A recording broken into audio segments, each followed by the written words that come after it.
La ilaha illallah Muhammedun Rasulullah. Është një fjalë që në aspektin e mbamendjes edhe plaku, edhe i riu, edhe i vogli, e mbajnë mend dhe e mësojnë shumë shpejt përmendesh. Por, në të vërtet, a peshon kaq pak kjo fjalë?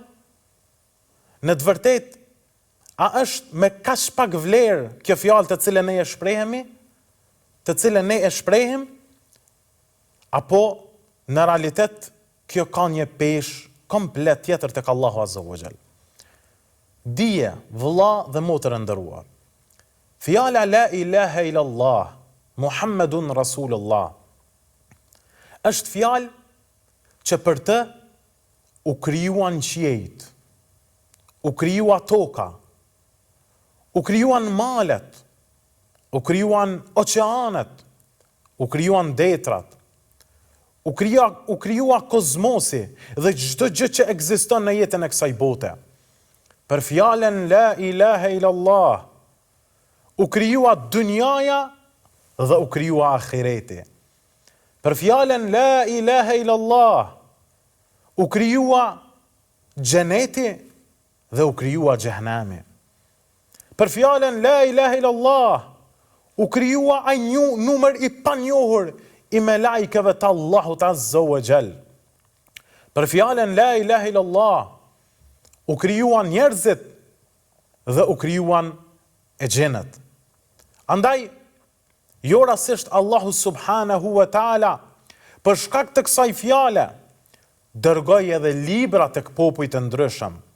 Dërgoi edhe të dërguar dhe pejgamber për të thirrur dhe për ta pranuar këtë fjalë.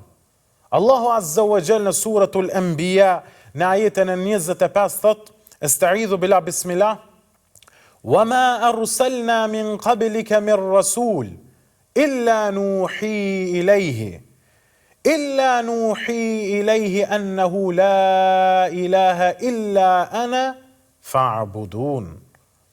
Dhe ne nuk dërguam pejgamber para teje o Muhammed, përveç se u shpallëm atyre që të dëshmojnë që unë jam Zoti vetëm që meriton adhurim, andaj me adhuroni.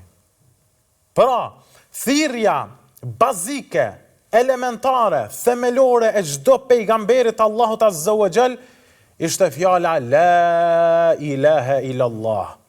Monoteizmi, njëshmëria ndaj Allahut fuqiplot dhe largimi nga idhujtaria, që është edhe vetë definicioni i Islamit që e kemi thënë se është dorëzimi ndaj urdhrave të Zotit dhe largimi nga idhujtaria.